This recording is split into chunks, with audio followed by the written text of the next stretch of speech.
Good evening, everyone. Welcome to this month's Overview and Scrutiny Panel. I'd like to give the fire alarm procedures. If the fire alarm is activated, please vacate the offices down the main staircase, opposite the lifts in the foyer. Assembly in Hawley Square on the green. Officers will assist you and advise you when it's deemed safe to return to the chamber. Would everyone present please ensure their mobile phones are turned to silent? I'm not looking at anybody right now. And they're not used to make or receive phone calls whilst this meeting is in progress. Please note that this meeting is being live streamed for members of the public. The meeting will also be recorded and will be subsequently broadcast on the internet. Does anyone intend to film the meeting? And that's a no, so we'll move on. I've got no requests to speak under 20.1. Moving on to the next item. I have received one request for a member of the public to speak, Mr. Solly. He will be speaking under item number 8, local plan. Apologies for absence. We've got Councillor Faruqi, replaced by Councillor Mackinnon, and also apologies from Councillor Cupp. Any declarations of interest? And that's a no. Okay, moving on to item number 3. The review of the Overview and Scrutiny Panel work programme for 24-25. Yes, Councillor Wing. I pay for a parking bay on Harbour Towers. I have for quite some time. So under fees and charges, I could have an interest. I think this gets picked up every year, and I think Nicol has said it's not a problem. Councillor Scobie. And Chair, I have an interest because my business rents from TDC, but I think we checked last year, and I don't think the budget sets that particular rent, but I'll raise it anyway.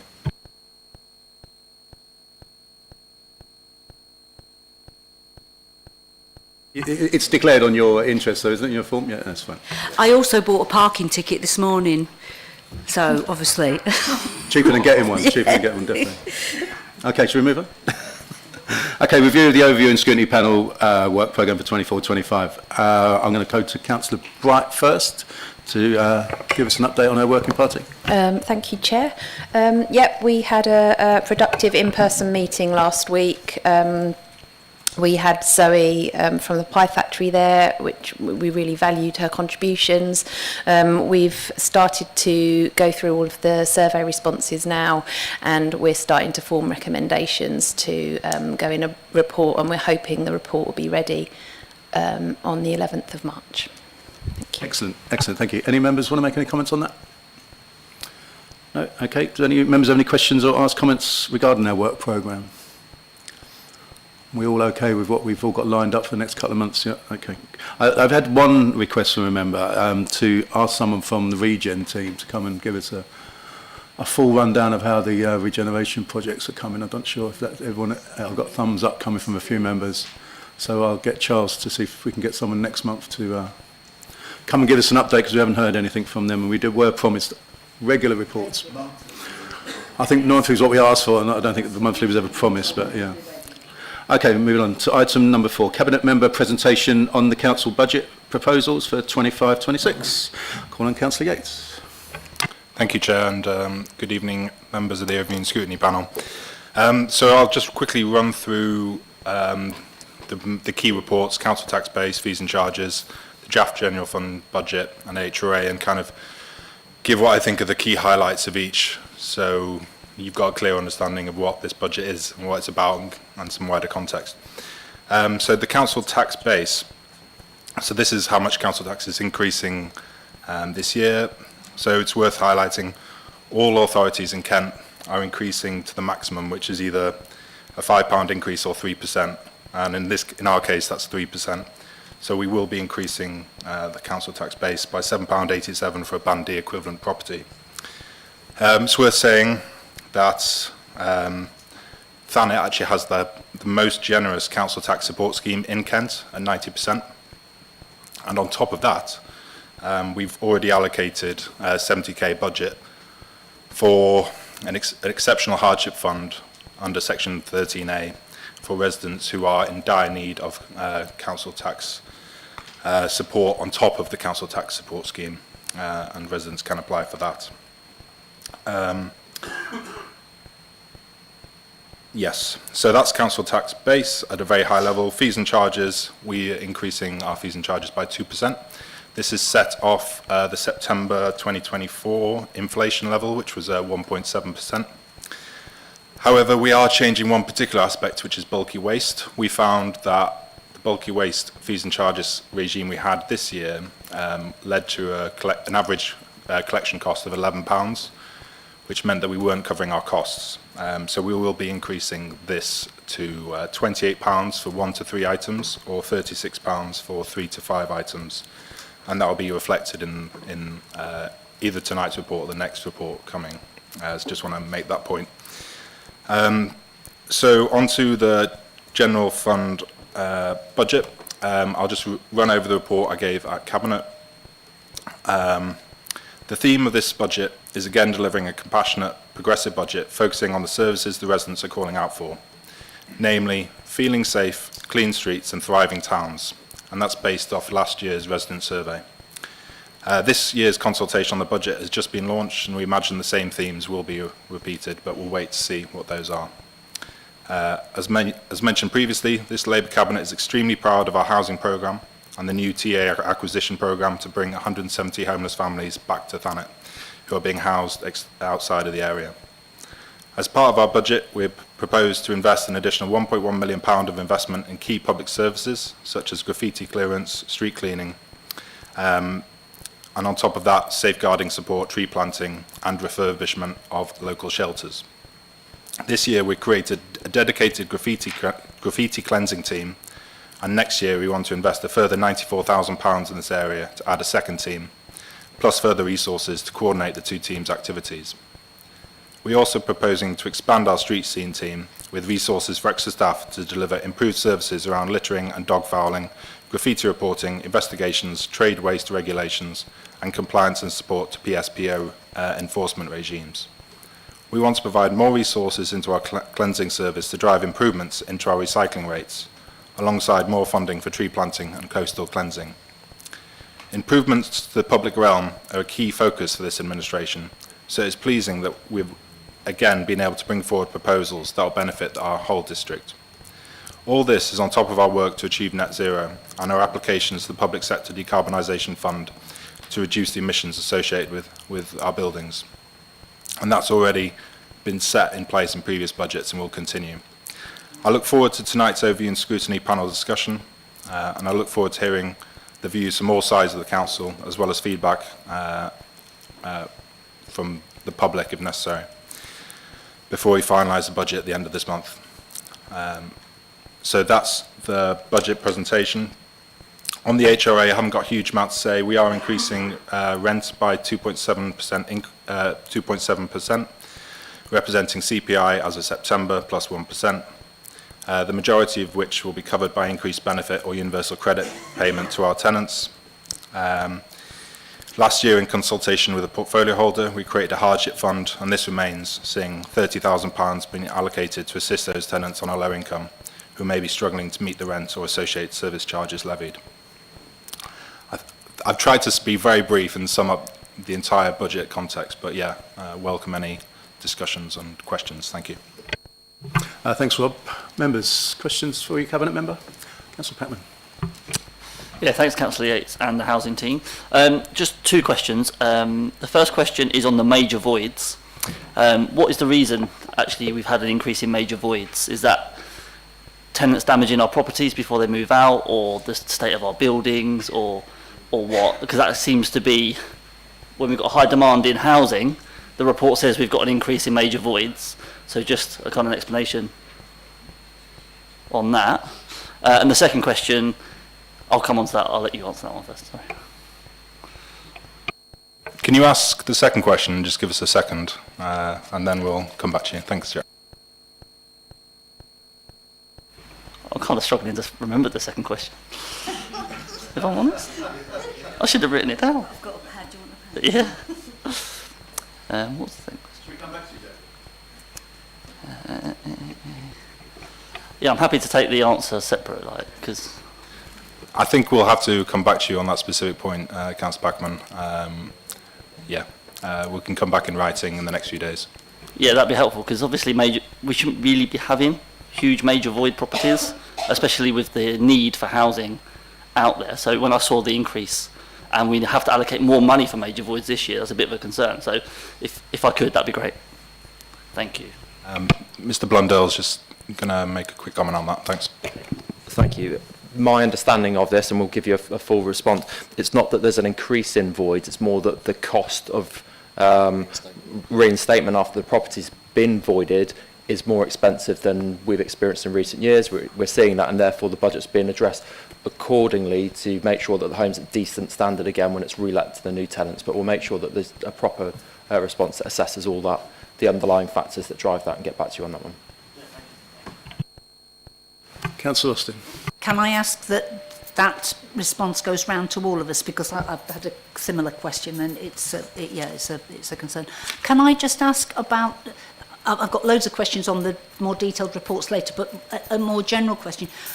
We didn't have a budget meeting this year. We don't have a budget meeting this year. What's the decision making and the thinking behind that?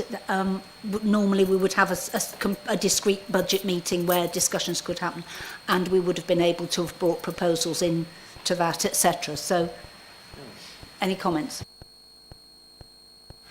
Yeah, so there's two answers to that question. So the budget would normally be presented much earlier in the year. Now, due to the financial settlement and the new government coming in, we took the decision to bring it here much later. But on specifically point, in previous years, we did have fees and charges working group. I asked about that, and I think the general consensus was that when you've got when you don't have a strong majority running the council, then there's less need to have that. So that's the view that was discussed at the time, and I apologise because it does mean slightly less feedback, but the whole point of tonight's meeting is to listen to the views. So if you've got specific fees and charges amendments you want to make, you're more than welcome to make them tonight, or alternatively make them at full council. Thank you. Yes, I mean, from our point of view as a small group, although we've had a lot of helpful information from finance colleagues, and we're very grateful for it, we feel almost completely excluded from this process. And it's not like we had massive, major suggestions. We're really pleased with the budget. It looks great. There's lots of good stuff in there. The bulky waste one is one I've got a detailed explanation right in front of me that I've had today from Mr. Sanham about bulky waste and so on. I still think we should be considering the possibility of actually offering one or two but free bulky waste collections a year to households, because the reduction in costs for clearing fly tipping, I think, would balance it up. But I haven't had the opportunity really to suggest that. And so these kinds of things, there hasn't been a process in the way there used to be. And I appreciate the point about, obviously, you know, that the leading group has a substantial majority and it's your decision, but it would have been nice to have been able to have put some suggestions in. Councillor Davis. Yeah, I'm quite surprised to hear Councillor Yates say that, because he's actually normally a real champion of democracy. And I'd like to put on record, I am horrified at the comment that when you've got a large majority, you do what you want. That undermines the complete spirit of democracy, opposition, debate. And if that's the basis, that meetings and a voice has been denied to the rest of this council, which I do believe we have been, because none of us have had any input, then I think there's a bigger issue here that's been highlighted. And this is something that we need to address perhaps at a different forum. But thank you for highlighting that's the view of this executive, because I am absolutely horrified. I want it on the record, and I know that many of my colleagues will be. Thank you. Councillor Pope. Thanks, Councillor Yates. I just got a question about the graffiti budget. I was wondering if any of it was reserved for education or spaces, an increase in spaces where people were allowed to graffiti, because if not, it's a big extra investment of money for a problem that's just going to be reoccurring because people have been graffitiing since the dawn of time. So I'll refer to Mr. Humber on this specific point. Thanks. Yeah. Thank you, Councillor. So the budget is about more resources to clear graffiti. So we started doing that this year, and I think we've had quite a lot of success. In terms of sort of education and engagement, there is also the sort of street art and mural work going on as well, which the head of service, Tony Marmo, is leading on. So that's very much about engaging with people and, authorising street art where it's appropriate to do so, and trying to work with with people around that. But the resources proposed is about increasing what we've got available to remove graffiti through on the council's land, but also with permission on private land as well, so we can start to make a real difference there. Councillor Warren. Thank you, Chair. I'd like to concur with Councillor Davies here. I just think it's absolutely outrageous that the Cabinet thinks that they can just completely bypass the rest of the Cabinet, the rest of the Council. Just proves that the Cabinet system is unfit for purpose, and we are now in an elected dictatorship where they're treating the rest of us with contempt. Absolutely outrageous. It's typical.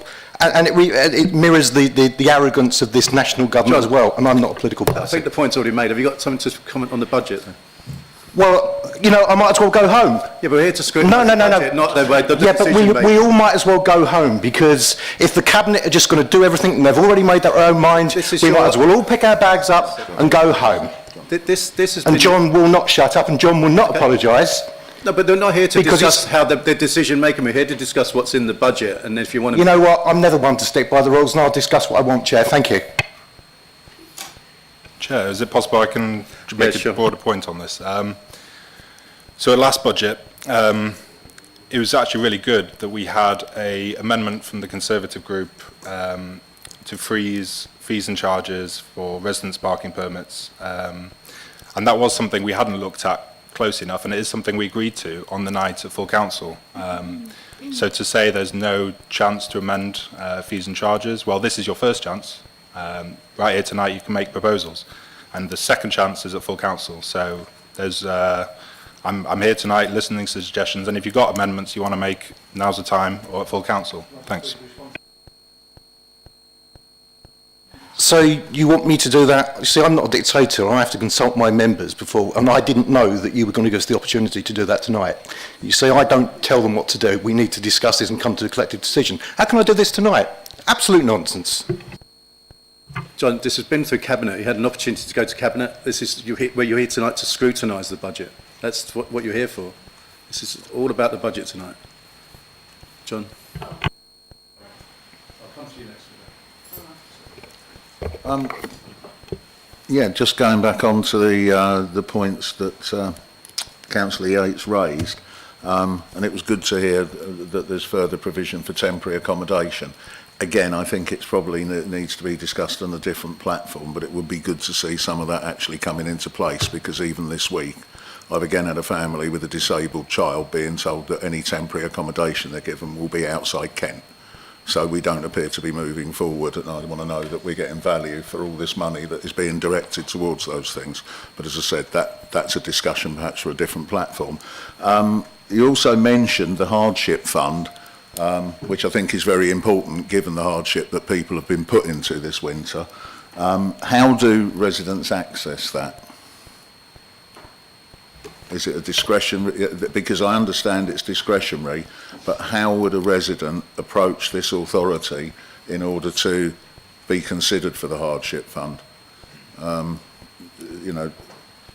Again, it's the question of where's anyone's voice in this, but how does a resident apply for that? If they've got real hardship, who do they go to? Do they come to us, the member? Is there a helpline, or do they have to go through an agency? But it's all very well us setting this money aside, but it's got to be accessible to the people that need it. Can we come back on that? Ms Jackson, are you able to comment on the placing of people out of area? Yeah, we're absolutely not placing anyone outside of Kent, so I'd be interested to see the details of that. Can I come back to you? Yeah, we are. It's a live case and I've got names and... Yeah, we are 100% not placing anyone outside of Kent. I mean, it might, But yeah, I'll have a look into that. And again, not to be argumentative, Ashley, and thank you for confirming that, because it's caused immense stress with a really vulnerable family this week. I'm happy to look and they into were that. told that on the beginning of the week. Yeah, no, I'll happily look into that for you. Please, thank you. Can I just respond on the hardship question? So I'll respond on we've got two hardship funds. One's for council tax support, which sits on top of council tax support. So I'll briefly mention that, and if I can bring back Ms Jackson about the 30k hardship fund afterwards regarding the housing. If you go on the TDC website and you look on council tax support, there's a specific page, and I think it's actually a form that you can complete to submit your details and your budget information to apply for the Section 13A hardship fund.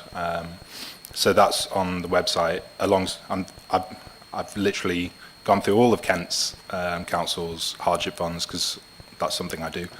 And they're pretty much all online, so we're not... So we're meeting the standard there. I think we're one of the few councils with a dedicated budget for our hardship fund, so we're going above and beyond there. Ms Jackson, if you can just briefly mention how residents can apply for the 30k hardship fund within housing.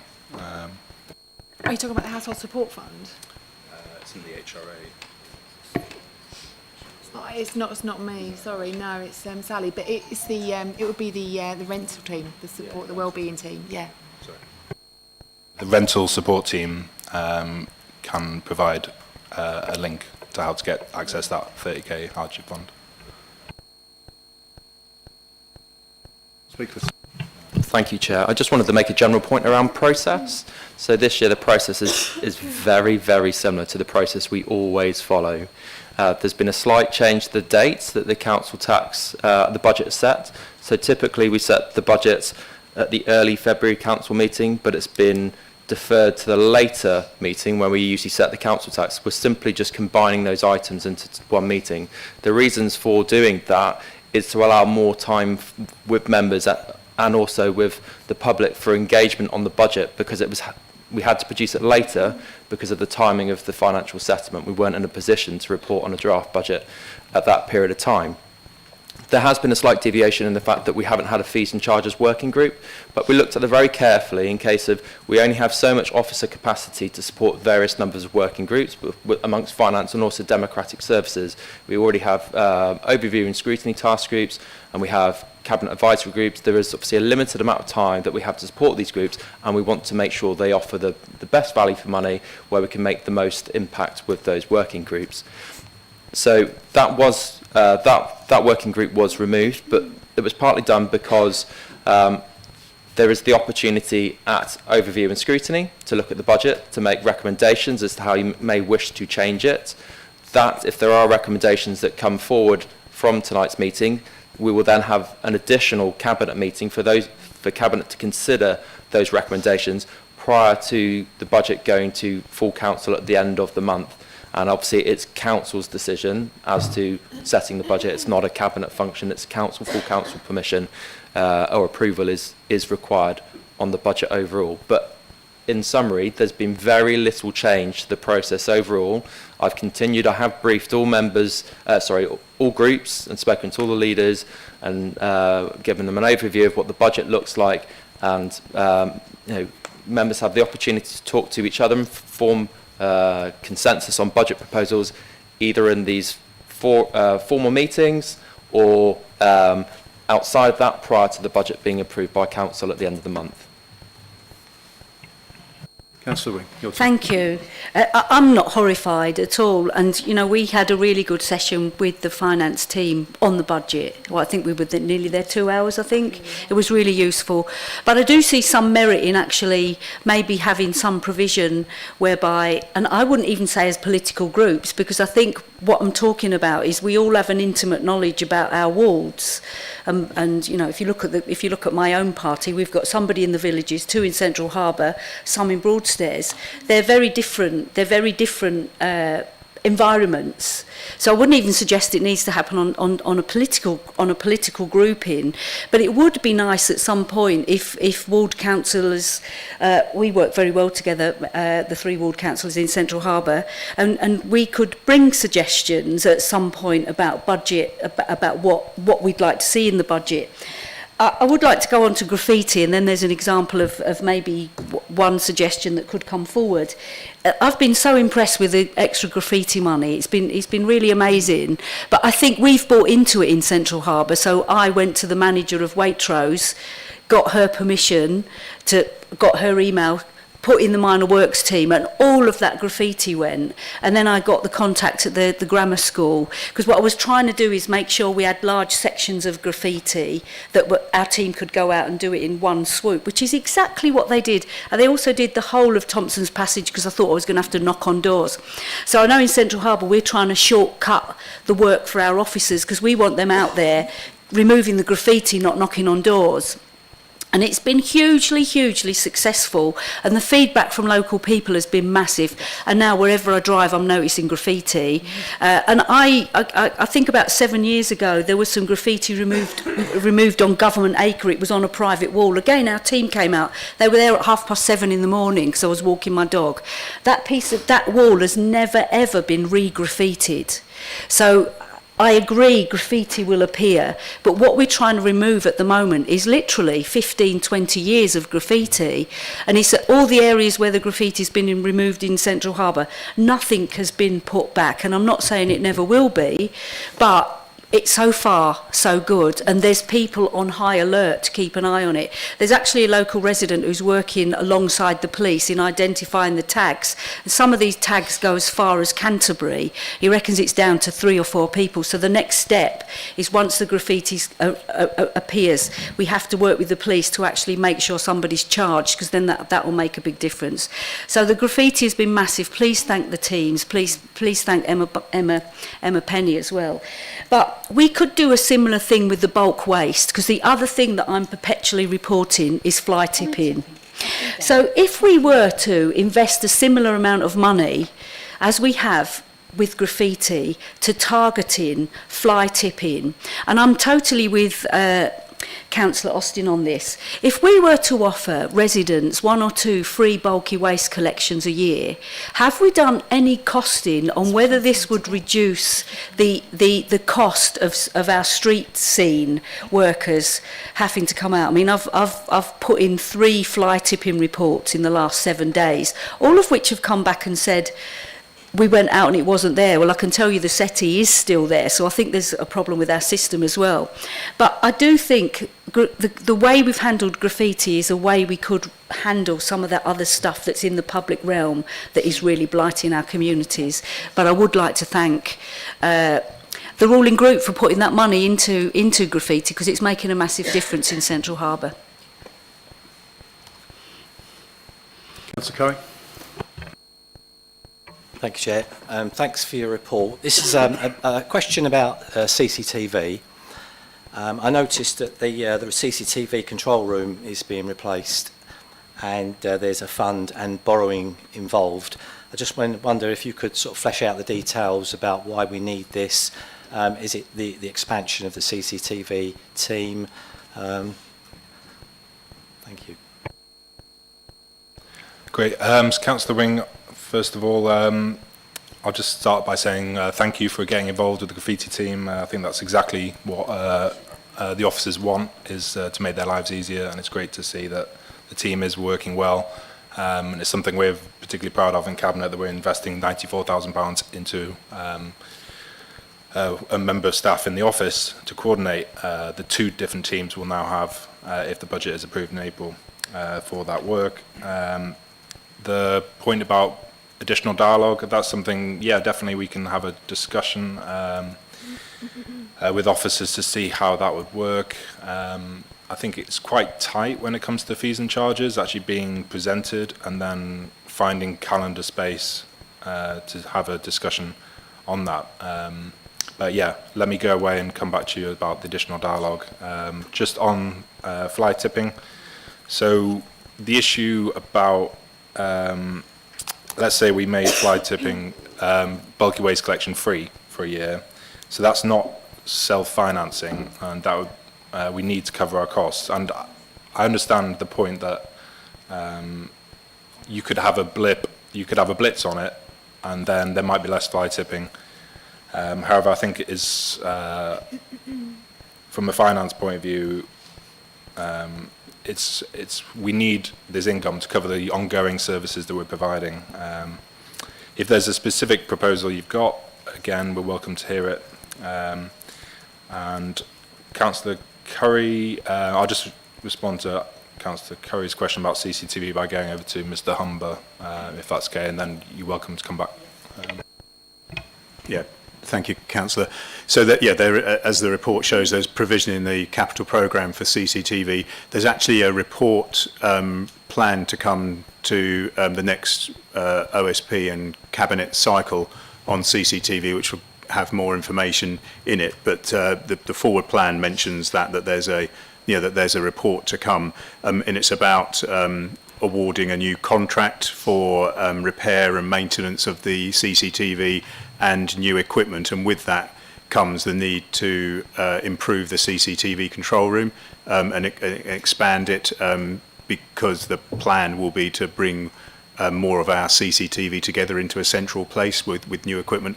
So that's sort of the basis of it, but there'll be more information in the report that comes to OSP and Cabinet in March. Thanks, Mike. So yeah, I think I know the ward walks are coming about because I triggered it by we've created an action plan for Central Harbour because we needed to create something that picked up sort of like the public realm issues that our residents are.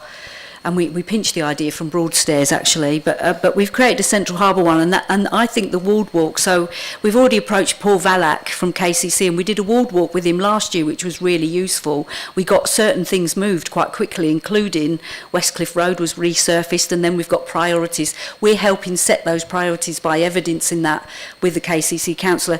We've also asked Laura Fiddler, the town clerk at RTC, if she'll do a ward walk with us, and I think it's crucial that we move forward with the ward walks. And I know it's strategically difficult because there's a lot of wards, but I think this is a way where our intimate knowledge of our wards and what our priorities are could feed into the finance structure and maybe evidence some of the spends that we might need or not need.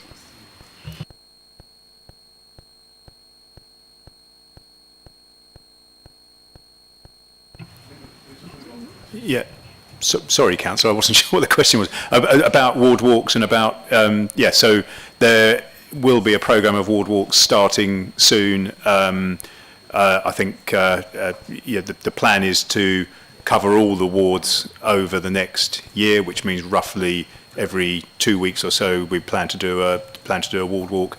There will be a director at all of those ward walks, and the plan will be to ask yeah, the relevant ward members about the content so that we can make sure we've got the right staff coming to the ward walk. Sorry, was that? I think what I was trying to say is that instead of there being one meeting for finances, if we have the ward walks, then we've all, regardless of our political persuasions or who we are or where we are, we've got to feed into the senior structure. So, you know, we're able to tell you what our residents' priorities are, which might feed into the budget at some point. I think yeah, if ward walks are possible, I think it's a great idea, and what you're doing with KCC and Paul Valak, it sounds like that's working well. I would say that some things are done at strategic level when it comes to statues and memorials. That's done with the estates team, and we've got some great outcomes coming through shortly on that. I don't know if it's public yet. It's not public yet, but we've got some exciting things happening there. And it's the same with like seafront shelters. That's done with by a specific team. So I understand the need to feed up from the ward walk point of view, but we're already strategically looking at items, so we're really excited this year to be fixing up some seaside shelters, and that's and especially following the success of the Ellet shelter in Margate, which has received such positive news, and people saying, "Oh, TDC's done something really well," and you're like, "Yeah, we do things really well, and we're going to continue doing that." So yes, I agree that some things have benefit coming from World War, but we are doing things at strategic level as well. Thanks. Councillor Moore. Yes, thank you, Chair, and thank you for the information about the budget. I'd like to piggyback off Councillor Curry's query about the CCTV. You say there's money aside for repurposing or new CCTV. Does that also include additional cameras within the community as well, or is that something completely different? The reason I ask that is because we had a CCTV camera in Broadstairs, which was knocked down by a refuge vehicle. It was then stored away, never repurposed and put back in Broadstairs, but was allegedly used in Ramsgate. And Broadstairs lost a CCTV for the seafront. And I just wonder, if the budget's there, can we look at adding other cameras in areas where they are highlighted for the future to protect the local areas and our residents? Thank you. So there will be more detail in the report that comes, and I don't want to go into lots of detail about that now. I think we need to wait for that report. I don't think there's a plan to increase the number of cameras particularly, and where cameras are sited, there's lots of criteria that need to be met in terms of the need for that camera and the ongoing need for that camera in terms of what what is observed and the sort of incidents that are observed. So I think this is something really it would be a good discussion to have when we have the CCTV report next month. I'd just like to come back on that if I may. The reason the camera wasn't replaced is because we were told they were unable to get power to it because it was antiquated, but it was working perfectly all right before it was knocked over, and I found that was a bit of a wishy-washy answer, and I feel that the camera should have been put back, but for some reason TDC decided not to, so I would like that to be put into the framework of having a facility to put cameras back where they should be. Thank you. I think, as I said, there's going to be a on the long specific conversation point on that later. Yes, sorry. But on the specific point, if we are in the budget process, and if there is something that could benefit from an amendment on the night for full council, then I can commit to look into that specific camera case for you in plenty of time for budget, in case that is something that does need budget. At the moment, we can't give that specific information whether the current budget will cater for that additional camera, but if you can send me an email, Councillor Moore, I'll get a response to you within the next week to meet that potential deadline. Thanks. Thank you. Councillor Patman, did you want to come back? Thank you. It's just on my second question about HRA land. So in the budget document, I can't really see much around investment into HRA land. So we've got, especially in particular Dane Valley, we've got more social homes being built, which is brilliant. But we haven't got much infrastructure investment on HRA land. So, for example, Dane Valley Park is on HRA land. The park was built when I was about 9 years old. It needs investment. Is there plans in other budgets or in future budgets or to bring money into infrastructure, such as parks and things for kids to do and whatnot? Mr. Sanham, if you were able to add some light on that. So obviously there are general budgets within the HRA that would allow for investment. There are no specific new budgets in there for replacement of parks across the area. Ultimately, the parks generally are maintained outside of the HRA by Mike Humber's team, and the HRA contributes towards the maintenance through separate budgets.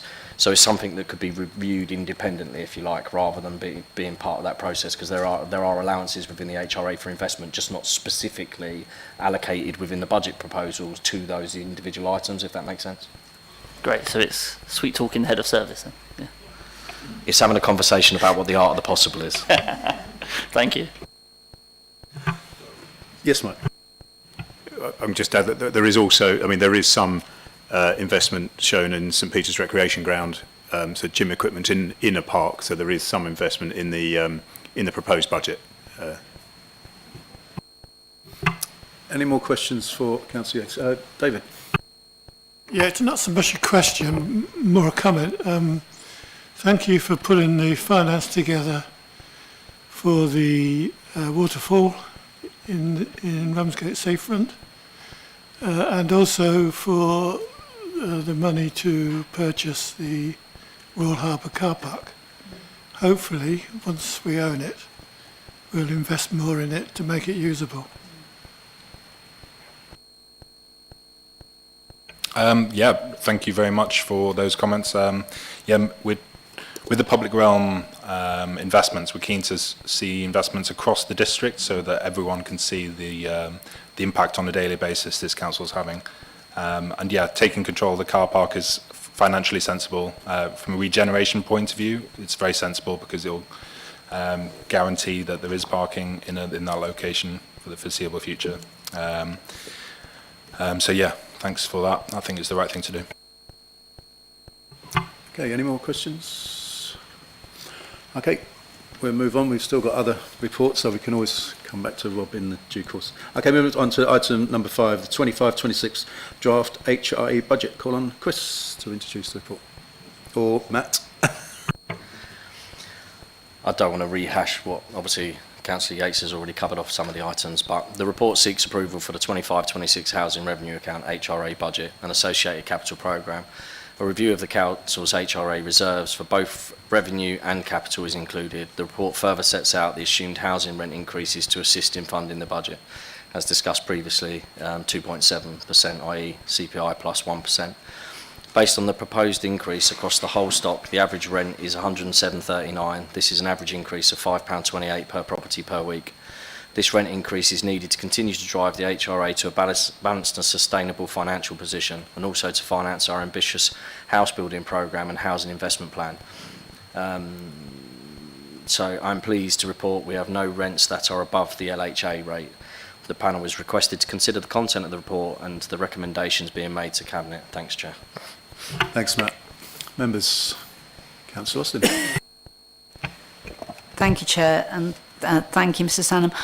My questions, I suspect, are partly for finance and partly for Ms. Jackson, because some of them are housing related and some of them are finance related. Is that okay? I wanted to know about the minimum, the £1 million minimum reserves, and whether that's something that's sort of standard across authorities or whether it's something that's in the discretion of the Section 151 officer, or how that's decided. I wanted to know about the recharges from the general fund have gone up, and I'm wondering if we were expecting that and what that relates to. And I'm wondering about, given that we've got inflation, we've had very high inflation, why some of the capital works allocations, like disabled adaptations and acquisitions, are projected to be steady over 4 years. Those are my financy ones. Can I leave it at that for the moment? Yes. In terms of the 1 million balance, yes, that's my discretion to make that recommendation based on the advice I received from the finance team and the general risk profile that we're looking at in terms of the HRA. It will vary at different authorities depending on the size of their stock and their rental profile. But at the moment, we are forecast to remain above that limit but close to it, and that's why it is important that those rental increases are programmed in across the medium term so that we get back into a surplus position as soon as possible. And once we're in the surplus position, I would say there's more discretion for members around where we go with rents. Particularly want to continue on with the extensive house building program or acquisition program. Excuse me, frog in my throat. I'll pass over to Mr. Sanham to give you a bit more detail around the recharges and the other questions you had. So from a recharges perspective, were we expecting it? Yes. Effectively, obviously, the recharges are from the general fund. So we've discussed previously in terms of ring fencing, HRA's ring fence, but obviously some services are provided effectively by the general fund. So as the costs go up within the general fund, the recharges to the HRA will go up as a matter of course automatically. Some of the other things that have been discussed this evening with regards to CCTV, part of the programme of works that we're talking about in relation to CCTV include additional rollout for housing and those being monitored within the central control room, which means there's an additional charge to the HRA. So yes, we were expecting it, and yes, they're normal. And sorry, I can't remember what the other question was. About why the capital works allocations have stayed steady even though we've had inflation, etc. So capital works remain steady for DFGs because DFGs is extensively externally funded, and therefore that's the assumption around the level of funding we're going to receive over the next X amount of years. Can we have DFGs explained, please? Sorry. Disabled facility grants. It's actually been renamed subsequently. It's the better care stuff. A number of other headings seem to be the same over the 4 years. Yep. Ultimately, it's due to funding, yeah. I have some questions that were housing-y as well. Can I go back to those? All right. Looking at the fact that we're putting council tax up, but on the other hand, we're expecting that, for example, residents in our tower blocks are going to have a reduced cost to their heating eventually when we've done all the works that we're planning. Do we know when we're expecting that to kick in? When are people going to start to see a reduction in their heating costs or a benefit from the improved insulation? And the other one was when we expect to be terminating the waking watch. So with regards to when, sorry, this isn't Ash's area. So with regards to when the savings will kick in, ultimately there's a programme of work over the next couple of years, which is the cladding and everything else in terms of what you're talking about, that major investment. You're not going to see those savings start to materialise until all those works are completed. So the likely time frame is probably latter part of 27, 28 before you start seeing the reduction in cost. And with regards to the waking watch will be driven by those works being undertaken. So if you don't complete those works, then there's expectation you'd have to extend the waking watch.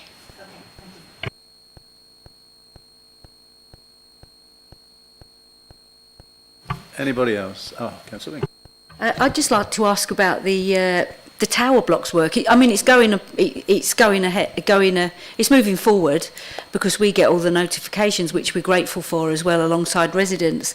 But I just wondered, because it's over a 2-year period and we've got 20.22 million, do we envisage perhaps there being an overspend on that, given that the cost of material seems to be changing on a weekly basis at some point? And what will we do if there is an overspend on that? Because most of it's come from government grants, isn't it? A chunk of it's from government grants. I wouldn't necessarily say most of it, but ultimately those works are programmed in based on the budgets available and the expectation of cost over that period of time. So is it likely that they're going to go up, that there's an element of contingency effectively factored into those programmes? If it was to be in excess of what is budgeted, obviously we've still got to do the works. We'd have to have a conversation about what that would look like. And by then it might be that there's recognition of the fact that the costs have increased and therefore more external funding is available. So as it stands at the moment, the budget is in line with what the expected spend would be. So. Yeah, sorry, if I could just add to that, if that's okay. So we're going through the process at the moment, getting the necessary permissions, then letting the contract. I think the other thing to consider is inflation's not where it was 24 months ago. So in terms of, Matt's already referenced contingency. If you're looking at the inflation over sort of 24 months ago, you're looking at an aggregate of sort of like 17% increase in prices over 2 years. We're at 10, 17, the compound effect of it. We're much, inflation's back down to where we expect it to be now at around sort of 2%. That's kind of business as usual that you would be building into a contract of this size. So we are confident that the budget is sufficient. In terms of process, if it wasn't, we'd need to come back to council to get further permission to obviously increase the budget. The thing I'd like to, and I will continue to say this, is the waking watch is just universally loved. I know there's a heavy cost involved in it, but if you compared that with the health, the social and the emotional benefit to, and the security and safety benefit to residents, even in Harbour Towers, it's absolutely massive. You can't really cost that. So I would personally be really sad to see the Waking Watch go, but maybe that's a decision we can delay until we have to make it. Okay, we all done. Okay, any further questions on HRA budget? No. Any recommendations? Last chance before we send this off to full council. Okay, all done. Thanks, Chris, Matt. Moving on, item number 6, 25-26 draft fees and charges. Matt, Chris? Matt, okay. Again, obviously, Councillor Yates has touched on fees and charges. There's been some discussion about it, but the report sets out the proposed fees and charges that will subsequently be presented to Council on the 27th of February for approval. A review of fees and charges has been completed as part of the 25-26 budget setting process. The review of fees and charges commenced in the early summer, and proposed fees and charges were based on a broad 2% increase, which was expected to generate an additional income of around 250k. But with proposals to enable 100k to be distributed to allow areas that are in deficit to pause their budgets and avoid setting targets that are not achievable. Essentially what that means is instead of building 250,000 into the budget, we built in the net 150 and allocated 100,000 towards some of those areas that were struggling to generate the income that was originally anticipated. So overall net contribution of 150 has been factored into that base budget. This excludes items such as on-street parking, selective licensing and the housing HRA. The report summarises the main proposed changes to fees and charges with details as set out in the annex. Given the need to balance the budget, locally generated source of income such as fees and charges remain as important as ever. It is important that the council, I don't know what that is, I did an extra line, and it is important that the council organises itself and invests in ways that maximise that income whilst balancing this with managing the impact on our residents and service users. The panel is requested to consider the content of the report and the recommendation being made to Cabinet. Thank you, Chair. Thanks, Matt. And we've all asked our questions already. Councillor Wing? I always have a problem with this one because I think our fees and charges are destroying our town centres. I attended it was a desperate sort of meeting of traders, a Ramsgate traders meeting, and actually I was really surprised because the whole room was full of energy. I think there was about 30 or 40 businesses there who really wanted to try and turn our town centre around. And as you know, Ramsgate's got one of the highest levels of empty shops. It really is looking quite sad. And I see that it's to manage traffic, and I ask this question every year, how have you evidenced that? Because it's utterly failed in managing traffic anywhere across the isle, I think, but I can certainly say it certainly has in Central Harbour.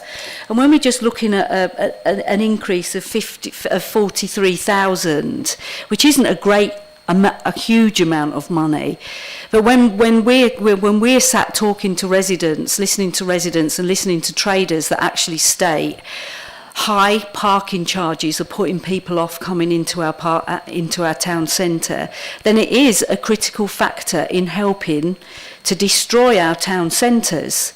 It's certainly not helping them regenerate. I think Ramsgate's even in a more peculiar situation. Although there's free parking in Cannon Road car park, that's also used by the leisure centre, and also you've got free passes if you're a member of the leisure centre, and also it's used by residents' parking permits, so you're not offering a whole area. But we don't seem to have, like many other areas have in Margate and Broadstairs, the half an hour free parking. I don't think that exists anywhere in Ramsgate at all. So I definitely feel that I'm really grateful that Broadstairs and Margate and Westgate have all got a short period of free parking. I don't want that to be removed from their towns, but I really do think we should be looking at some town centre free parking. What annoyed me even more on my £10 a day allowance is I needed to take my car to a meeting in Ramsgate because I needed to leave that meeting straight away, and I couldn't even part pay on the Pier Yard car park for I think I paid £6 for an hour and a half of parking, which obviously I paid. I really would. I can't impress on you enough how unfair it is that Ramsgate Town Centre doesn't have an element of free parking for a short period of time, and I can't emphasise enough on the perception of businesses and residents on how constantly increasing our parking charges and having some of the highest charges in the country, certainly in Kent, is impacting negatively on our town centres. And I would absolutely beg people to take this seriously and do something about it, because certainly in Ramsgate we're looking at a decaying town centre.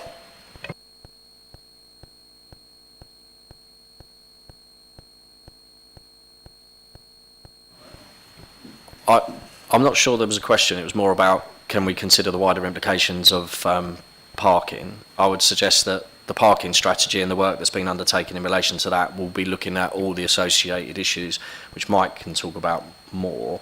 Historically, with regards to inflation, they are inflationary increases effectively within fees and charges, and there's a disproportionate impact. If you don't increase fees and charges, then we will be subsidising the impact of those changes through other services. So that's just how it works. But I'll let Mike talk about the parking strategy in more detail. Thanks, Matt. I may not talk about it in too much more detail, but essentially, yeah, the parking strategy, I mean, there's lots of actions that have come out of that, and what the team are doing now is putting in place those. That it talks about quick wins in the parking strategy and some of the early actions. One of the things is about considering the implementation of free short-term parking, and that's something that the parking strategy needs to look at. So I haven't got any news now about that, because we've obviously been through December the approval of the parking strategy formally, and now it's about putting in place all those things that are recommended in the parking strategy, which will take some time to work through. But there are quick wins, and then short-term, medium and long-term. I think one of the quick wins parts is about looking at the charges and the way that mechanism works. Okay. Could I ask a plea then, given that there is this massive inequality around Ramsgate being disproportionately affected by having no short-term parking spaces, and all the other towns do, that can I ask that that is addressed as a matter of urgency, and that something's put in place? We don't want this to drift. The town centre needs help, and it needs help now. Chair, is it possible I can just make a general point? So I'm on Annex 1, which is at the top of it is all about parking charges. So on the first three lines is showing that on Saturdays we have free parking at Harold Road, St Peters Park Road in Broadstairs, that's Margate and Broadstairs, and Cannon Road in Ramsgate. So we do have that initiative, which is across the three towns, in our fees and charges report. I did just mention Cannon Road. It's not actually right in the town centre, Yep. and it's also used by people who use the leisure centre, have a pass to use there free, and also residents' parking scheme is there. You know, residents can buy. So you're not actually offering a whole parking area, because very often it's full of people, residents, and also full of people using the leisure centre. So that's the disadvantage. If it was in the multi-storey, that would make a huge difference, I think, and it used to be in the multi-storey. What I can offer you, Councillor Wing, is this is how long is this report? 63-page report. If you've got a specific item that you want to discuss that you're thinking about amending, happy to organise a meeting between now and council. I think that's the appropriate way to do it. So if there's a specific point you want to go, okay, what would happen if we put that into the prices? Happy to have that discussion with officers before council. Councillor Davis. Thanks. I think there's two areas we're discussing here. One, of course, is more detailed about parking strategies, which may well be better discussed on a different platform. However, the principle of the fact that there are inequalities and inequities in our park, particularly in parking fees and charges, and I'll totally support what my colleagues have said about the parking in Ramsgate. Even the Saturday parking, it's ludicrous that there's a very small, not that large a car park being used by the leisure centre, whatever activities are going on at the adjacent school, and residents parking, and there's about 80 houses in the street, most of whom have got parking permits. I've got relatives in that street, so I know it quite well. And yet, immediately behind the high street and adjacent to the back of Iceland, we have a massive car park, Staffordshire Street, that is perpetually two-thirds empty, if not completely empty. That was historically the shoppers' car park for the high street, and people would go there, but you could go there, get a 20-minute ticket, and in and out. There used to, of course, be the rebate scheme, where if you spent more than £2 in the high street, I think it was £2 was the figure at the time, but £2 with a trader, and they would refund you the value of the ticket. That would be very difficult now, unless, of course, you were going for a hot wax with the Turkish barber, or going to get vaped, because that's about all that's left in Ramsgate High Street. And that leads to it. Why are the other high streets still got... They've still got more diversity of small traders, some of them are special and that, but that's because you can access them, and people need to. You know, it's not just the disabled. People live their lives at a pace. So, you know, this utopian, you know, everyone riding bikes across bridges and wandering about and using public transport isn't how society works. People live at a pace, they need to get in and out. But it's a very real evidence of the impact of that policy, why Ramsgate, as I say, is dereliction central. You know, it looks like Gaza with a burrito shop in the middle of it sometimes, and yet the other high streets are holding their own. So it's something to consider. But what I would like to recognise is that this budget does allow for only a 2% increase, which, given 1.7 as the rate of inflation, I think it's to be commended that whilst the administration have put up the council tax, in this instance, we're not not further disadvantaging the residents other than an inflationary measure. So there's credit to be held there.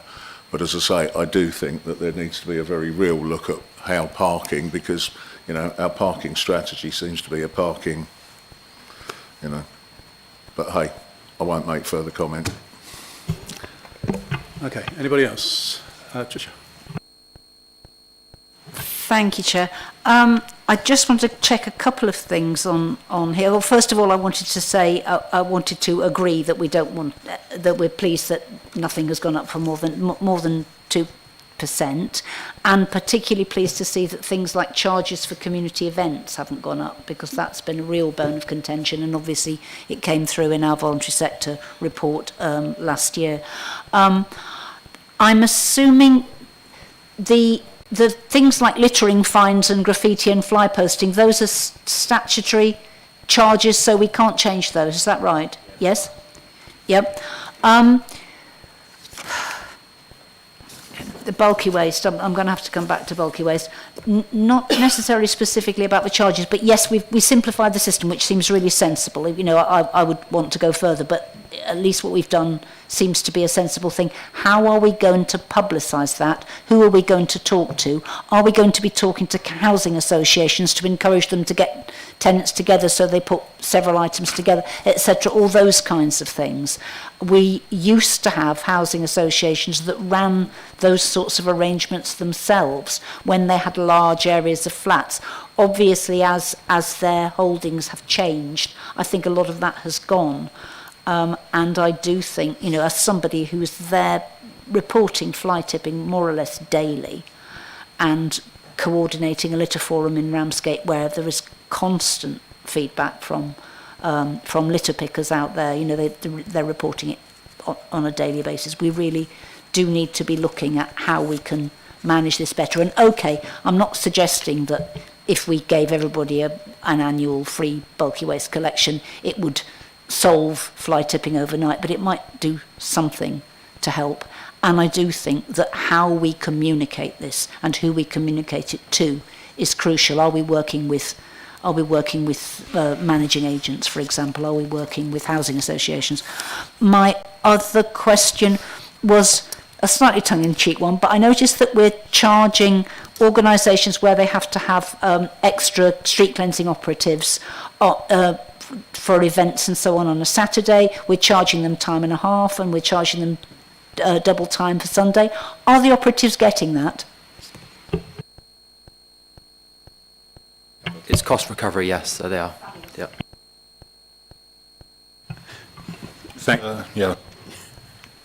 Thank you, Councillor. So I'll come back on the first point about bulky waste.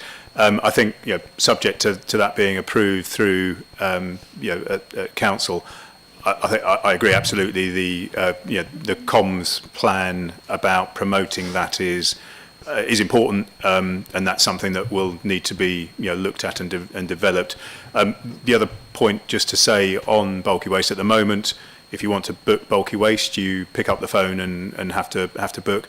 What we are proposing to do is make that easier and bring that online. That won't happen immediately, but we want to make that more accessible so that people have more options in terms of how they book bulky waste collections.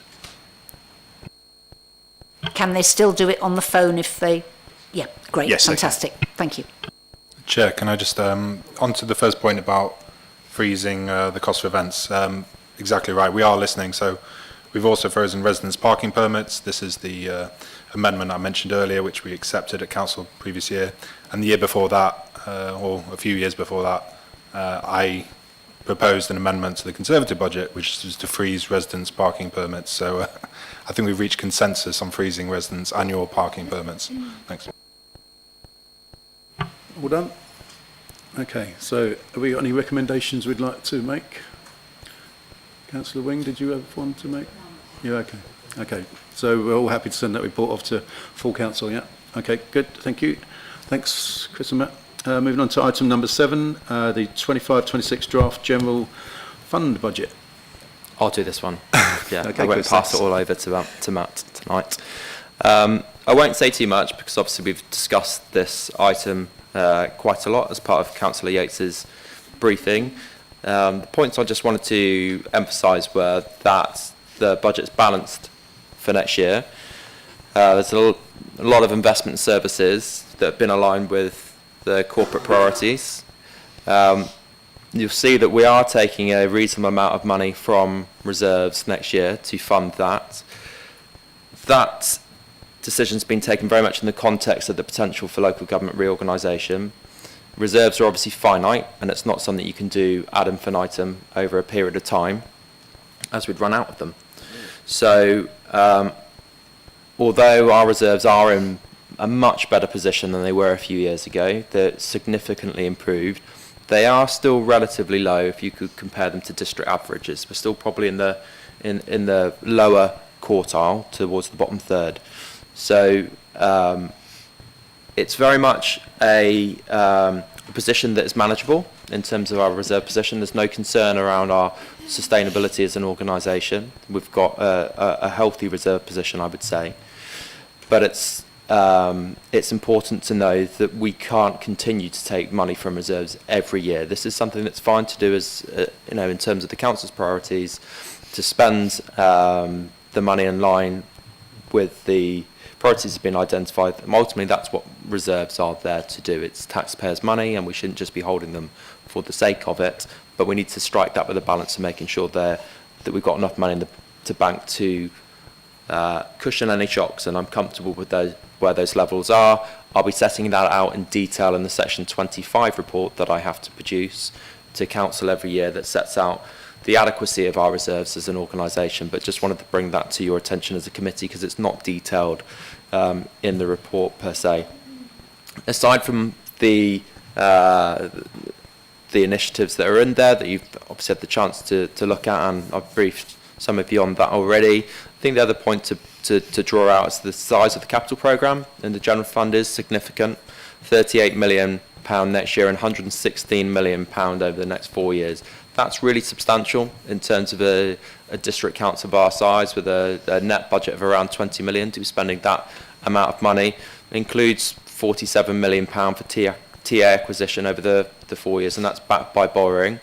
But it's borrowing that I would say is sustainable because the cost of carrying that borrowing is significantly lower than the cost of operating without holding that debt and not providing TA directly. Happy to take any questions on the budget. Councillor Austin. Thank you, Chair, and thank you, Chris.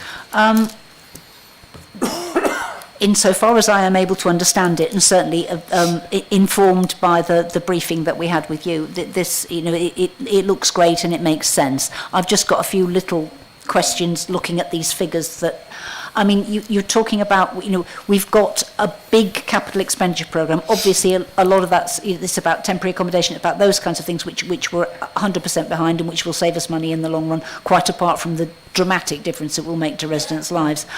What about some of the other big capital expenditure items, like the Manston Depot, for example, given that this council has a life of 2 or 3 years? Are we quite sure that that's the right way to go? So it's not just the depot, obviously there's a similar sum in there for this building as well. I think any investment that we make, we need to make sure is taken in the context of local government reorganisation, and that investment can be used flexibly. If we invest in either the depot or this building, we need to make sure that that's not wasted cash in 3 or 4 years' time. So, for example, we're still going to need to provide services across the district, including waste, regardless of whatever service, whatever organisation there is for local authorities. But that will be very much part of the project that we'll be undertaking. We're going through a recruitment process at the moment to recruit a project manager that's going to lead on that depot project, and they'll be bringing that forward. And obviously, any investment of that size, even if the budget is approved, would require a key decision, because we're talking serious sums. It would come back in front of overview and scrutiny. It would be subject to a cabinet key decision. So the approval of those large placeholders in the budget, they allow us to go away and do that feasibility work to make sure things stack up, but they certainly don't commit the council to incurring any expenditure. Back on that, the other thing I was going to ask about was the 3.1 million for office accommodation. That's what you're referring to about this building, yes? Yes, very much so, and a lot of that as well will be needed to decarbonise the building. So at the moment, you know, we've got gas boilers, it's not that well insulated, the roof leaks at times, so there's a lot of value in this building still. It's highly unlikely you would ever knock it down and put something else in its place because of the actual value of the building itself. It doesn't really lend itself to that type of project. So even in this situation where this is no longer used as a council's head office in the future, we'd want any investment, as I was kind of saying, to stack up so that you're getting a return on that money if we were to dispose of the site, or we're going to rent it out, or the new authority uses it in some purpose. So it's got to be flexible in however we use that money.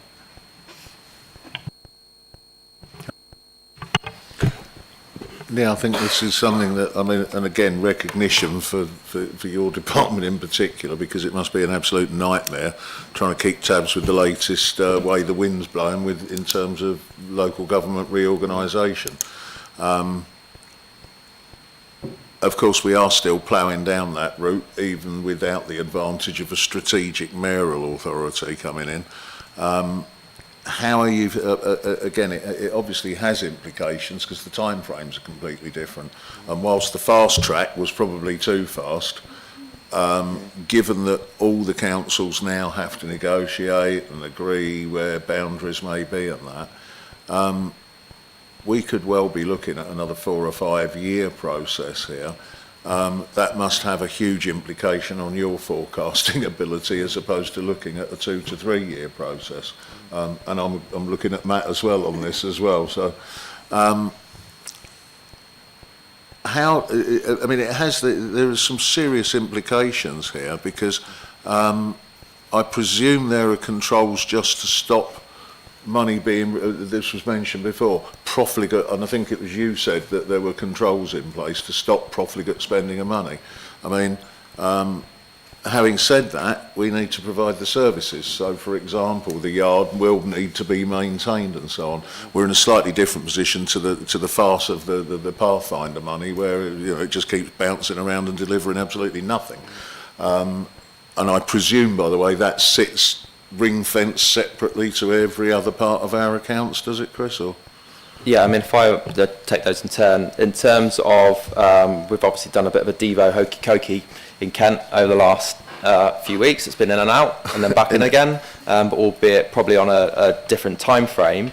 Yeah, there is a lot of uncertainty, which makes long-term financial planning really difficult. LGR and devolution is just one aspect of that. There's due to be local government finance system reform, long overdue. We do think this is coming forward. The most significant aspect of that is a business rate reset that could see up to us losing up to £2 million over a period of time. But we don't know what that period of time is, whether they will have some damping. We could potentially benefit from that, depending on how they reallocate that money, because of all the districts in Kent, we were the only one to get any of the funding that was allocated based on deprivation. So if that business rate money is reallocated in the system based on deprivation and need, we may benefit more than, say, Dartford have got huge amounts of business rates that they've got because of their position close to the M25 and the logistics, that they benefit from that. They stand, without commenting too much on Dartford, they've got a large amount of business rates that they stand to lose. That will be redistributed nationally. Some of that may or may not end up at authorities like Thanet because of our deprivation characteristics. So it's really difficult to know how that's going to play out. We've done some modelling, various different scenarios, how it may or may fall for us. Over and above that, we've got other things like the next revaluation of our pension is due March this year. That has an impact on contribution rates that we make, and if the fund ends up in a surplus position, we may be able to reduce contributions that could help us close some of the budget gap in future years as well. So yeah, there's lots of different things that we are always trying to model and assess. LGR is just one of them, but it does have quite a significant impact because it effectively sets the lifetime of the organisation, particularly when we're looking at how much money you would take from reserves. In terms of what we're talking about, the Pathfinder money, that is obviously ring-fenced. It's a separate scheme. There's grant conditions attached to what we can deliver with that money, and it's very much still getting close, I would say, to delivery phase. Mike may want to say some more around that across various different schemes that are in that. I think we'll be able to say much more in the near future around the progression some of those schemes where we actually start to see some tangible things happening. With Margate Digital, for example, when you can see down the high street now, there's some scaffolding going up there. They're starting to do some works at that site. So I think we'll be seeing more of that stuff coming forward in the near future. And Mike, if there's anything else. I think, yeah, you as you say, Chris, and in Ramsgate, we'll be seeing more, planning applications coming through. Main contractor is appointed, but I think you've asked for an update on the regeneration programme, and I think that's something that can be done. I think it's quite important that we have that because at the moment there's a lot of confusion around what is or isn't being delivered. There was the reference to a £33 million underspend in the accounts that at Cabinet the leader then said wasn't an underspend, despite it being described as an underspend in the accounts. I think some clarity would be really appreciated on this because, and again, in an upcoming topic, there's that topic slippage again, which it says won't be the norm. Well, I'd like to see that be the change because slippage, everything just seems to have slid for the last 2 or 3 years. So really important that we know what's going on with regard to this because otherwise, we might as well just give the money back. There's no point in spending it for the sake of it if there's not going to be the outcomes. And I think we need an update and to see where we are with this. So, thank you. The only thing I would say is slippage, unfortunately, is it's the nature of the beast of capital schemes. It's not unique to the Pathfinder projects. We'll see it across a number of different schemes. We do say slippage shouldn't be the norm, and we won't let schemes slip forward unless they can demonstrate they're going to carry on with it. But actually, if you see in the HRA report, there's a reference to slippage, and particularly in relation to the major repairs reserve. That reserve's being pretty much used at pace to fund these major works that we're doing. But because there probably is an expectation there will be some slippage, we obviously set expectations of when we think schemes will be delivered. But the nature of the beast is there tends to be some delay. It will probably mean those reserves aren't used quite so quickly. I think that's the thing as well. It depends on how we apply the term slippage. I'm talking about project slippage as opposed to financial slippage, because financial slippage is often out of your hands. It's due to inflationary pressures, contract pressures, whatever. But delivery slippage, and again, there's slippage and there's constantly pushing a tidal wave of slip in front of you. So, okay, thanks. Councillor Austin. Thank you, Chair. I just wanted to ask, the section about budget strategy, we've got one of the parts of the strategy is building up key income streams. So it talks about fees and charges. It also talks about property rental income. I've been through stuff in some detail and I haven't been able to see very much about that, and it would be really interesting to know how that fits in, what sort of volume of income we've got there, what our strategy is around our property going forward, you know, balancing up disposing of things versus income from things, etc. That's an area that I, for one, know almost nothing about, and I'd like to know more. Matt and I are just arguing about who's going to answer this question, but I'm going to let him answer it instead. He really wants to. So the property stuff is the income and the expectations around income are effectively built in as part of one of the previous budget proposals. So rent reviews were part of what you're talking about effectively in terms of our approach, consistent approach to rent reviews, timing of rent reviews and everything else. So there were budget assumptions made around that, and additional income streams were factored in as part of the budget proposals, which are what funded additional resources within the estates team to allow us to continue to do those works. So there's a continual programme of development, if you like, associated with the income streams that were factored in previously. So there's a phased approach, so by the head of service, Andrea, can continue to recruit based on delivery of the additional income, which will create greater capacity to deliver even more income in future. So we've made no assumption around future income streams over and above that, just what it takes to get us back on track and deliver what we need to do. And then, so you should start seeing more coming forward in the future. Effectively, yeah. Great, thank you. Councillor Green. Yeah, I just wanted to comment on council borrowing. Because of reorganisation, I've had a look at what our neighbours in East Kent are borrowing, and we're by far the lowest, even with the proposals that you're making in this budget. I mean, Canterbury, for instance, and Kent, they're borrowing £1,000 per council taxpayer. Now, I'm not suggesting that we go to that level, but are we being a bit cautious, particularly as we know reorganisation is going to happen in a year or two's time? And in that context, I noticed that the development of the Marina car park in Ramsgate has crept into the budget, but I don't think it's funded. So it's in a funny category that I didn't quite understand, so perhaps you could help me there. And perhaps we could afford to, even if we have to borrow to do it. It's very rare that as an accountant I'm sort of accused of potentially not being prudent enough, but I'll take it. I would say too prudent, okay.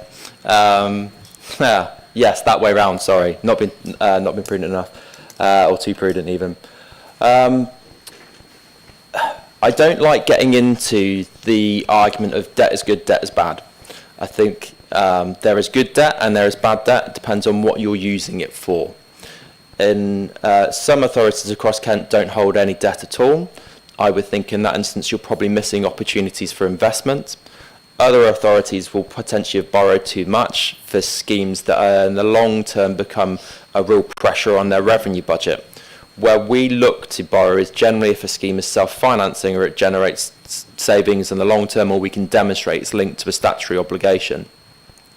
So any additional borrowing that we take on, we need to look at the context in terms of how affordable it is to finance that debt repayment in terms of our revenue budgets. Given the context of local government reorganisation, there is and what will happen to budgets across the piece, yeah, you could make the argument to potentially take on some more debt, but I think it was the point that Councillor Davis made, that there will be a guillotine put down at some point that will stop organisations or that are subject to reorganisation doing something that is considered imprudent or a bit rash. So say, for example, we decide we're going to build a new leisure centre in Broadstairs and it's going to cost us £30 million. That might be very attractive, but if we're subject to local government reorganisation, they might question whether that's affordable and something that we should be doing. So, yeah, in general terms, I don't think there's a right number that you could say where our debt should be. I think you've got to look more holistically at how much revenue that we've got to support that debt and what that borrowing is supporting overall. But yeah, sorry, that's a very sitting on the fence answer that I've not really answered it, because I don't think there's an answer. I think you've got to look at each scheme in isolation to see whether the borrowing stacks up for that, rather than saying we've just got a bit of extra headroom, let's borrow because we can. Obviously, borrowing for the temporary accommodation is... Yeah, very much so, I would say, because the costs of not doing so on the revenue budget are more than taking on the borrowing. So the cost of no action is less attractive than taking the borrowing on and acquiring those sites. But Matt, I think you were going to come back on the specific question around the marina. So Marina Road one is effectively in there as a placeholder at the moment. So it's one of the schemes that's being reviewed and needs additional work, which is also why it's in 26-27. So there is an assumption that it will be funded from borrowing, but it will requires more work, and therefore it's in there as a placeholder at the moment. Chair, just want to come back onto the Councillor Green's question about debt. I think what will be interesting, Councillor Green, on the TA programme is obviously we've got more than 170 people who are homeless. We've chosen 170 as a number. That's the number which is outside the area.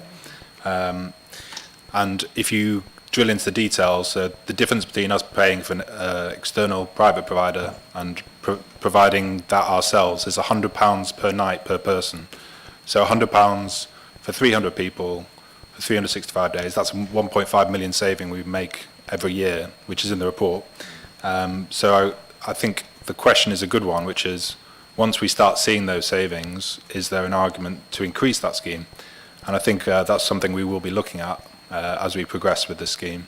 And it could well be that you're correct, and we do want to expand that, but that's going to happen further down the line, and we'll keep our eye on that. So thanks for the question. Councillor Davis. I think that's the key, and it's important to be prudential rather than profligate. And again, you know, this side of the chamber, we're not fans of borrowing for the sake of it.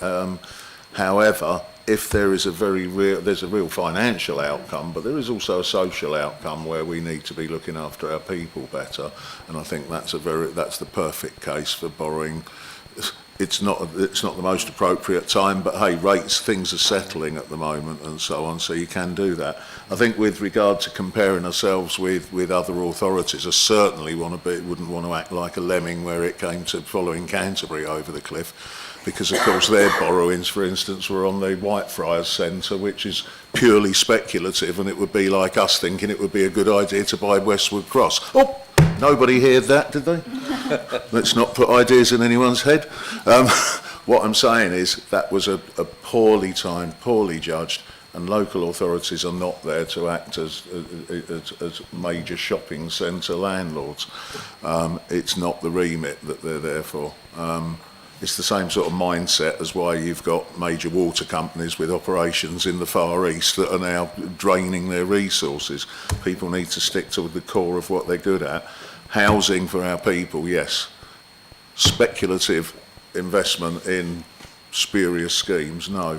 And I think so long as we're sticking to that, then we're all on the same side on that. So as I say, it's important that we don't just look at a headline, but that we look at the rationale why. And so long as it is for the people, hey, that's what we're elected to serve, and it's not our money, it's their money in the first place, isn't it? So. Okay, any more questions? Councillor Bright. Thanks, Chair. Yeah, just a very brief comment, really, just to say I really welcome the one-off investments in the public realm. I think it's really good to have very visible, positive improvements that residents can see. I'm particularly very grateful for the gym equipment in the St Peter's Recreation Ground in Broadstairs. There isn't really anything for teenagers to do. It is something that I'm asked about on a regular basis in my ward, so I really welcome that. What I would say is please, before any money is spent, please consult with the Pavilion Youth Cafe, who run a youth club there. They will obviously be using that gym equipment, and I'm sure they'll have a lot to say about where they'd like to see it in the park. Thank you.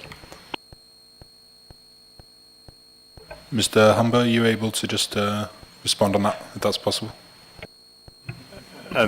Yes.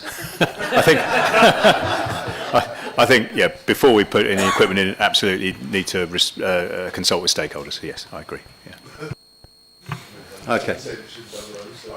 Just one quick question from me. There was a thought of an upgrade in here that was promised. Is that in the budget still, or is that gone because of the real? It is. No, it is. Nick is very excited about it. Yes. Again, from the same comment we were making earlier around flexibility, anything that we acquire, we'll make sure that could be repurposed somewhere else. So if we end up at a different location, we can take the kit with us rather than it being, bespoke to this location. Yeah, sure. I think we're going to be here for another 4 or 5 years or whatever anyway. So, yeah. Councillor Wing. Will that include getting some sort of robot that can fill the chocolate machine up? Because if you're on overview and scrutiny and planning, invariably there's none left. Second floor, isn't it? Second floor. There is a vending machine if anyone would like to use it, but it only takes cash. So, but we are looking into that. Sorry, that's really digressing into facilities management. So, it only takes cash. Only uses cash. We removed the budget for biscuits 10 years Yeah, ago. we did take the budget away for biscuits about 10 years ago, I'm afraid. So. Okay, so we're all done. Okay, that's your last chance to make any recommendations on the budget. Anything to take forward to full council? Speak now. Okay, all done. Thanks a lot, Chris, and thanks, Matt. Okay, moving on to item number 8, which is the review of the local development scheme, brackets, local plan work programme. I'm not calling on Bob Porter, I'm calling on Ashley Jackson. I do have a member of the public who I'll bring in after we've heard the report. Thanks. Overview and Scrutiny are asked to consider and comment on the contents of the report and the recommendation made to Cabinet.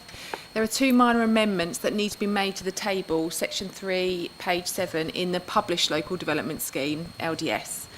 These do not affect the list of documents identified in the LDS, the scope of the documents, or the overall timetable. Number 1, the biodiversity strategy. As a result of some delays in obtaining some critical species data, this work will now continue through the next year. So the biodiversity strategy should be included in the list of tasks identified for March 25 to December 25. Number 2, design code. As a result of changing government guidance in relation to the preparation of design codes, the references to different phases should be removed. This is likely to be much more continuous process than previously envisaged. Thank you. Okay, thank you. Member of the public, I've got Mr. Solly who would like to ask a question.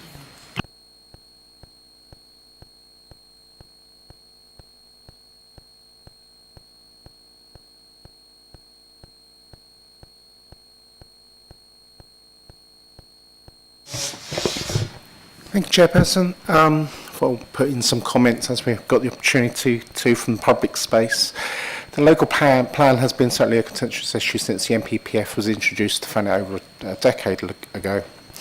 What we have learned that the number of areas where planning is greatly affected in this area is, one, the farmland for which most of the housing has been allocated in the local plan. The housing need, in doubling the housing need from old local plans, alongside the government's new plan of 1.5 million houses, which will only increase that pressure. The delivery of the plan, housing in the plan, is also should be scrutinised. I've spoken many times on the value of the farmland of this area, and we're now seeing the effect on this, but also the effect of our natural landscape with the sea-link proposal at Minster Marshes. We're simply not protecting our environment to which national planning should dictate. We have seemed to have lost our focus on the environmental part of planning, both locally and nationally, and this is one of the parts of Thanet we should be improving. The local plan is in dire need to update. We are seeing a plan which at the time when it was adopted was not particularly supported by many, and with many unresolved issues. Seeing that the examination of a new plan in 2028 and then adoption a year later, I am concerned the Council has sat on this for too long. We have a current plan already challenged on soundness and is really challengeable by a speculative development. So I ask this panel to look at the current local plan and see how it's performing and delivered.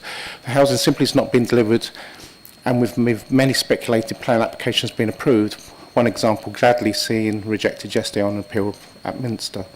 I do not quite see how this local plan has improved the quality or design of housing reflecting local character. Westwood was a chance to show good design and placemaking, but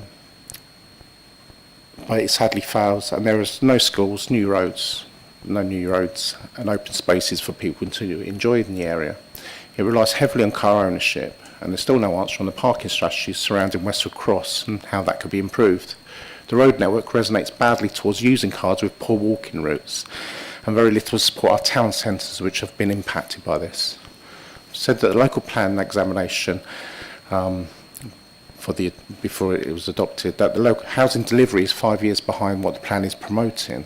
From looking at the monitoring report 2024, delivery of housing is drifting away this even further, delivering half of what is required, and with the authority ever failing the housing delivery test. But I was also questioning the size of larger allocations of land in the local plan. It's deeply unpopular, but I believe this creates bigger issues. We've seen that planning big does not improve viability of development, and the risks are much larger of getting it wrong and being detrimental to the area. We've seen many promises from housing developers in the so-called evidence they produce, and their schemes are then downgraded, deepening the problems that the plan should be addressing. I also believe that local plan policy fails from the first policy, for which it would respect our rural areas and villages. It's very clear that if there's increase of numbers, that areas like Monkton, Minster, St Nicholas and Cliffs End will be impacted by that. This is a large challenge if large-scale housing is allocated in those areas, as they are areas which are not also currently sustainable for development, and will only increase the use of our road network, for which we know already that funding is expensive and hard to raise. Thank you. Thank you for the time. Thank you. Would you like to come back on any of that? No. Members, have you got any questions you'd like to ask on the local plan scheme? Councillor Davis. I think I welcome the fact that it's finally being updated, because some of us have been yelling for a long time saying this needed to be done, and we've been told it wasn't possible. So once again, I don't know if it's the government or this administration, but somebody's working miracles, because things that we couldn't do we can, and things that we could do we can't. However, I welcome the extension of the period with the biodiversity, and there is a lot of change because of the sweeping changes that government have randomly made to the MPPF, and I do think some of them are random. Mr Solly referred to the pressures of some of the villages face and some of the protections that have been in place, for example, that maintain the space between Cliffs End and Ramsgate and the space between Cliffs End and Minster. Angela Rayner's recently just arbitrarily removed some of those protections, and it's vital that we have a robust local plan that is fit for purpose. One of the things I think we need to make sure is happening is that we are challenging the instructions, for example, this objectively assessed need, which finally the former government woke up after years of being screamed at and said, oh no, it's not fit for purpose and it's not appropriate. We now seem to be sleepwalking back into that same situation. Can we confirm that as an authority we are challenging this, because we have, as we've said a million times, very real and specific considerations, and the logistics of being on the peninsula mean that we've already got double the density of the population anywhere else in the country outside of London. plus the deprivation which has been mentioned again, and I would say I'm very disappointed that we have to mention it as much as we do, because it's hardly promoting what is a great area and everything. We tend to make ourselves sound like some sort of dystopian nightmare, which it's not. It doesn't mean to say that we shouldn't address the causes of that, but, you know, jobs and regeneration, there's an idea. However, with regard to the local plan update, are we going to be, there was an update due before and sites had been put forward for consideration. Are they still under consideration in this, or will they have to be brought forward again? And what consultation will there be on that? Because this could be really important, because, for example, the village of Cliff's End is under siege from 3 sides at the moment, from developers attempting to get permission or attempting to move to permission on unallocated sites. So I need to know, we need to know, are those sites likely to become more vulnerable as a result of this update, or can we continue with the protection they've got? I will confirm with Adrian and come back to you in writing, but as far as... No, as far as I'm aware, the call for sites that has already happened is still in place, and they're still looking at those sites. So that's not happening again.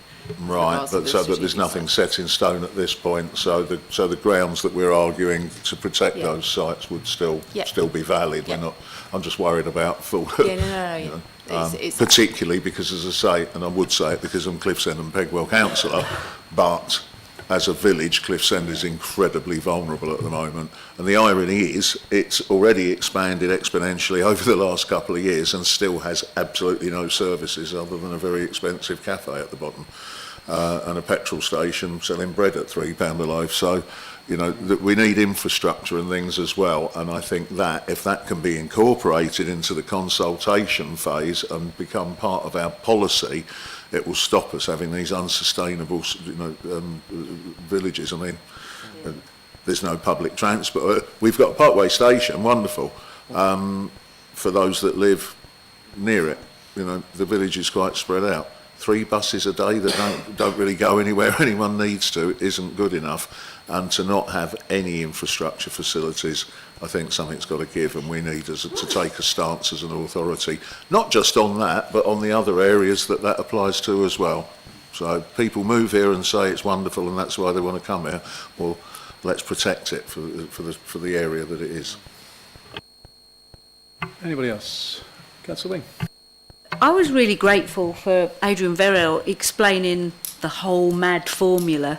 And given I come from a massive sporting background, it seems to me that the developers in the local plan are given an open goal and ours is shut, because whatever we do, we're stuffed.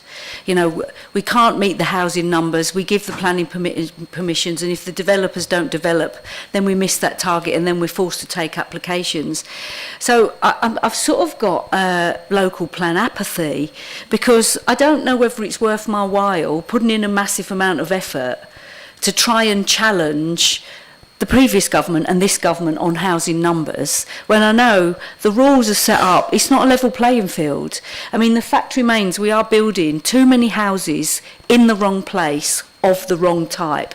I can't tell you how frustrating it is to sit on planning when we have an application come forward and the last one was they're only going to make 87 million and they've reduced their social housing to, I think it was 15%. Or we approve a planning application, we approve outline planning application, and then the buggers come back and they reduce the 30% to 15 because it's no longer viable. There doesn't seem to be any consideration of the impact on the whole of Thanet. I mean, you know, I read all the paperwork to do with the Birchington application. It's not in my ward, but I have a huge passion about this entire area. And I'm also shocked that planners are allowed to submit not dodgy information, but information which just doesn't meet the standard. And I refer to the golden plovers. They are just golden plovers.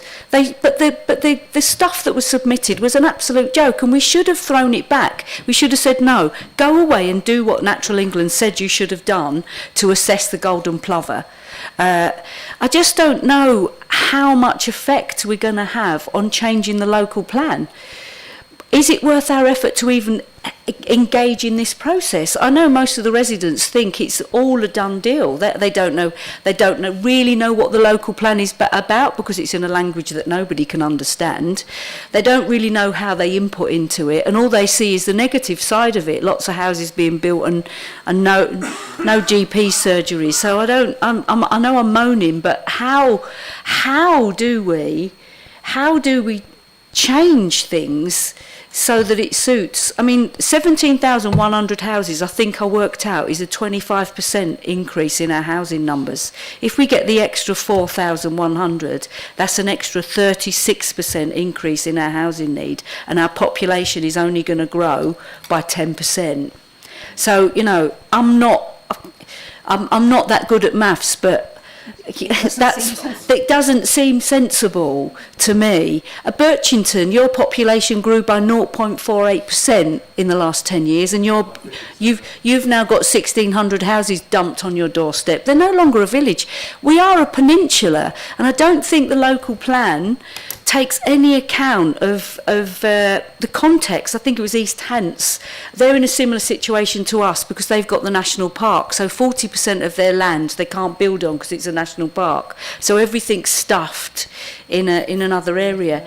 So I guess what I'm saying is, how do we, and I think more local authorities have got to challenge whatever government's in power, and we should have challenged the last government, how do we make a local plan that is actually fit for purpose and represents the needs of our area and our local people?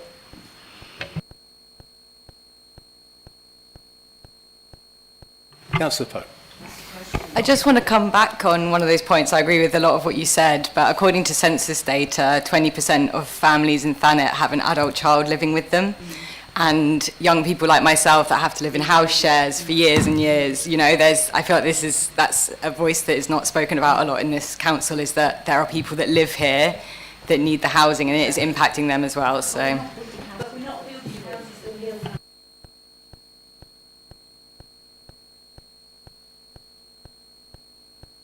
They're not building cheap houses, I think, is what Councillor Pope would require. But they are building lots of two-bedroom houses that are part share, and they're not affordable. Councillor Scobie. Am I missing something? Why are we debating the local plan? Like, isn't this agenda item a? Yeah, I don't know why we're relitigating the debate of the last year. As exciting as it's been, like every meeting to discuss the issue and rehearse the arguments, it is a little bit, you know, we're getting slightly off topic here. Maybe we should. This is, you know, I think this is a document that was agreed by Cabinet last July that's ultimately the same as a document that was agreed 2 years before, and we're only changing it because of national guidelines have changed. So, and when this comes back to us maybe in July, we'll have the same argument again. Councillor Davis. With regard to the numbers, there's also a vast amount already approved. I think at one point we were up to something like 13,500 approvals that were not being delivered or hadn't even commenced. Do we know what the figure of outstanding approvals is at the moment against our targets? Because we really shouldn't be having massive targets if we've already got approvals outstanding and if they haven't got any intention of starting them, then cancel the damn things and let's get back to, you know, and let's start putting some time frame conditions in the approvals, which we can do. It can be made part of the approval that ground is broken and or not just ground broken, because then they'll just stick Harris fencing and dig the field over, but you know, substantive works commence within 12 months or whatever, because otherwise we are simply supporting land bankers and speculators. And the problem is we could be exacerbating that problem by buying up, with all good intentions, whole developments effectively off developers to provide the affordable housing for the rental market. But as my colleague on the back here said, that also takes out the 106 contributions that could be, or the 106 properties that could be directly have made available to the market, but at a more affordable rate. So we do have to be careful of the impact of our own actions whilst being considerate. But as I say, do we have a figure for those approvals? Councillor Butcher. Oh, thank you. It's just a question. Again, this might not be the best place to put it, but is local government reorganisation plans, are they likely to change how we calculate the number of houses we need for local plans here if we're merging with several other councils? I don't think we're aware of that detail yet. It's a bigger conversation. What did you want to come back with, John? Firstly, I didn't get an answer to the... I'm not sure Ashley has those answers. I can find out for you. I don't know off the top of my head. I can find out for you, but...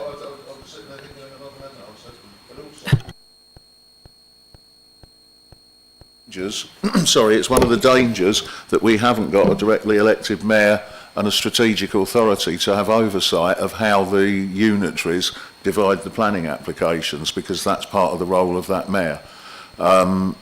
So we have to be really on our toes as an authority, because otherwise there's going to be tennis backwards and forwards along the Kent, between the Kent authorities as to who takes what. So that's where, as I say, it's a real shame that we haven't got a strategic authority coming in, but at this point. Just one question for me, actually. The July 2028 adoption date, is that a fixed date? It's not going to be any sooner? Is that... I mean, I've been part of this local plan well, it was a review when it started in 2021. I think I've been a member of the CAG since back then, and it was a review, then an update, and I think we're on a rewrite, which concerns me is that, with 2027 is the election when we elect a whole bunch of new councillors, and then on them to adopt this local plan. There's just no continuity, and nobody knows if we're going to be here in 2028, so I'm not even sure how it's all going to work. And at the end of that, when we adopt another local plan, who makes sure that those policies are kept if we're then transferred to a unitary authority? Like I said, I think that's part of the bigger conversation. I don't know that far, but I will speak to Adrian and come back to you. But yeah, I think it's just we don't know what's going to happen. Concerning with the dates and where we're going to be in those months in 2028. Okay, John. I think I can answer the bit. There's a thing called a shadow authority that comes in the transition phase from district to unitary, and it's their job to keep things in balance and negotiate and moving forward. So, but as I say, it's a temporary authority that how it's structured will be will roll out, but it's the shadow authority is the key to all of these questions. Okay, anybody else? We're all done. Okay, thanks, Ashley, for that. Any recommendations for that I have to ask? No? Yeah, well, I mean, that's the timetable is the timetable. But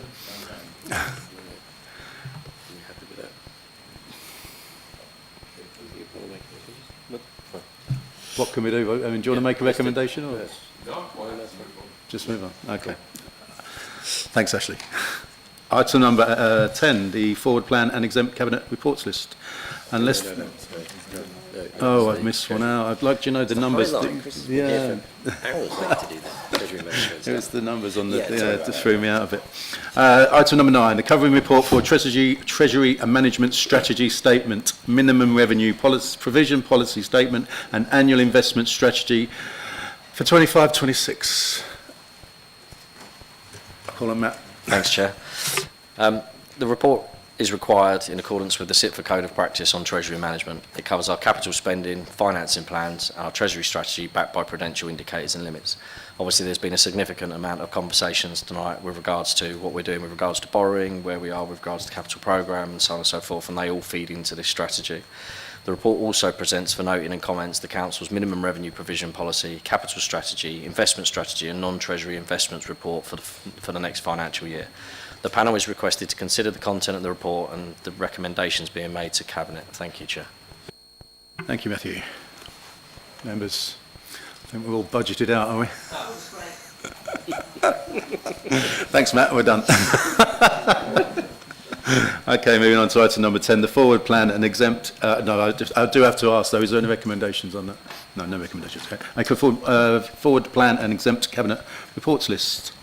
Unless there's something from the plan that the panel wish to make and consider, members are asked to note the report. Excellent, and that concludes tonight's business, and it's 8:55. Meeting closed. Thank you.